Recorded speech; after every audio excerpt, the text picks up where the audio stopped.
Hey everyone, how's it going? I hope you're doing well. I'm doing well because today we're talking music and we're going to be taking a look at I Might Be Wrong live recordings by Radiohead. This is the vinyl release right here, released November 2001. We also can take a look at the CD right here. I mean, we're in 2001.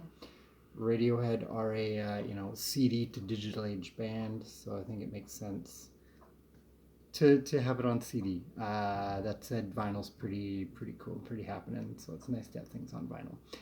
Anyway, like I said, I released in 2001, recorded on their tour right after Kid A, right after Amnesiac. So it was recorded from June and July of that same year. Their summer tour dates put together. Um, this was released on Parlophone Capital. Is that true? Yeah, there's the Parlophone logo. Parlophone Capital, now released by XL Recordings. This one is 8 tracks, just over 40 minutes. So on here, we'll get into that, what we got on here. But it's one of those live albums that's a compilation of dates, which I'm kind of back and forth on for live albums. Do I prefer live albums where it's sort of one show? Overdubs I'm fine with, and studio tinkering and whatever I'm cool with, but do I prefer a live album where it's kind of a full set of a show? Or, like this one, and a lot of other live albums, do I prefer where it's, a variety? I think the tough one for this one too, we'll show it off again. We'll take a look at the track list, which is kind of oriented that way. Because it's so short, it's only 8 tracks. 4 of them, so half of the material on here is from one show, which to me is like, well, you should just release the full show. Half of it was recorded July 7th, Oxford, England, or Oxford, UK, and then the variety of other ones. So that's always a question. So who's in Radiohead? They haven't really had a lineup change, but for those who don't know, you have Tom York, Johnny Greenwood, Colin Greenwood, Ed O'Brien, and Phil Selway. That's always been the case, and they're in full form here. So this is a really cool live album for Radiohead because, in 97 they have OK Computer, which is seen by many as like the pinnacle of, 90s art rock and alt rock, and enough great things and bad things have been said about that album. Then, they release Kid A, which is it continues thematically, that kind of isolated paranoia that's kind of pervades and is pervasive through Radiohead's music. But it's very much electronic oriented. Not a lot of it sounds like it could be done live.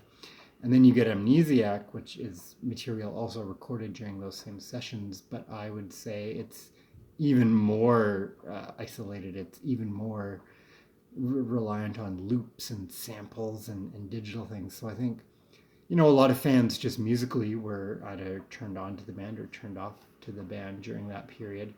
But I think a big question people had was, can they do this live? What is that live experience like? So this, I think, was actually a smart choice to release during this time because these translate live really well. And we'll go through track by track. So we start with the national anthem, which is from Kid A. And it translates, I mean, on the album, it's a pretty good rock song. It's got like a great, rhythmic and pounding bass line with sort of some like backup samples, but it translates really, really well to the live experience. And I don't think that's a surprise to see that on here. Next, you have I Might Be Wrong, another song from Amnesiac that is the rock song from that album, and it translates really well. It's really well done on this album. Probably my favorite recording on this album.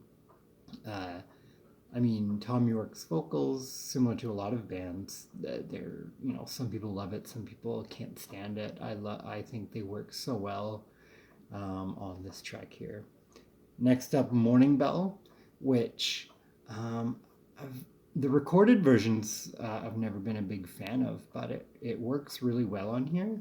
I don't know why. I think just the way the live drums come across and the bass even.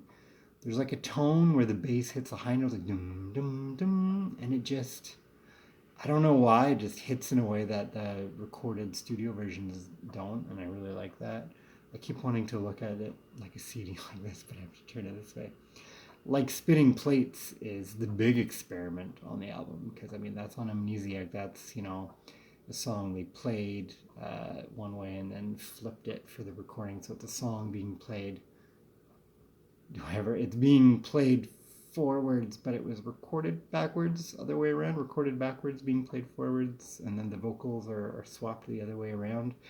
Um, so that's the kind of things like no way could you do that live, and they don't. They have a piano rendition, which is it's beautiful and haunting, and it I think again proves that like yep, these songs can be done live. You can arrange these songs to have a great live show that still sounds like Radiohead. Then after that is Idiotech, which is again like just a very dancey number, like a typical kind of dance techno song. Which they don't really rearrange it's the same, but the live drumming adds a lot to it actually. But otherwise, it's drum machines and loops and samples, and it sounds really good.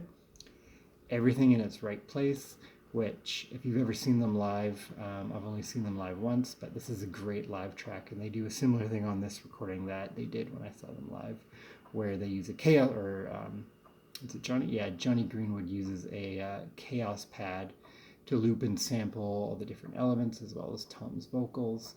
And then throughout the song, they play the song as a typical run through, and then it ends with just samples kind of caving in on each other, and it gets really big and really chaotic, or very desolate as well. It's really cool, and again, I think something that really captures the live power of this band, which for a live album is what you want. That sounds really obvious and stupid. It's a live album. You want to hear what they sound like live, but some live albums they're too clean. It sounds like the studio version with some crowds chimed in. And other times, you'll hear, especially on bootlegs, you'll hear the recording of a show that you remember sounding really good, or a band, and you're like, yeah, that band was great live. And then you listen to a live thing, and you're like, oh, they could have tweaked it a bit or whatever. So that's good. Dollars and Cents. I've never really been a big fan of that song, and this version doesn't change my mind. It's totally good. It's just as good as the recorded version. But for whatever reason, that song has never really. It's not offensive. I don't hate it or anything, but if you like the song, you'll like it here. And then the real gem on this album is now released, but up until their last album. Had no official recording of True Love Waits, and even now this is a very different version. This is just Tom with an acoustic guitar. It's a beautiful song lyrically. There's some lyrics that just really tug on your heartstrings. It's a really great rendition of that song. And the cool thing is actually that's a song they've returned to a number of times in their career with different versions, and this might be my favorite one. Followed closely by the Moon-Shaped Pool version, but I think this is a great one. So yeah, you can get this obviously digitally. You can get it on CD. You can get this on vinyl, and the artwork is really cool too. Radiohead have always been a band that I think take album art really seriously. I mean, everyone knows that about the band, but they're just a great band that. They produce art books that you can just go over and get lost in that fit music well. And even though this is only 40 minutes, it's 8 songs, it's pretty short for Radiohead. This covers a lot, like if you're familiar with the album art for Amnesiac. Less so Kid A, this is more the Amnesiac style art, the little crying demon there. Yeah, it's got that. But overall, this is a great, not entry point for Radiohead, but this is probably the best entry point for live recordings of theirs. They've got a few other live versions. I'd say the other good option, I forget, was it Calm Lag? That was kind of a collection of B-sides, but for the Hail to the Thief singles, they did a number of B-sides that had some live recordings that were good. But this is the most available and solid way to get it. So once again, I might be wrong. Live recordings, released in November of 2001 from tours of the same year. Check it out. You won't regret it. If you like Radiohead, you're going to like this, guaranteed. Have a great day.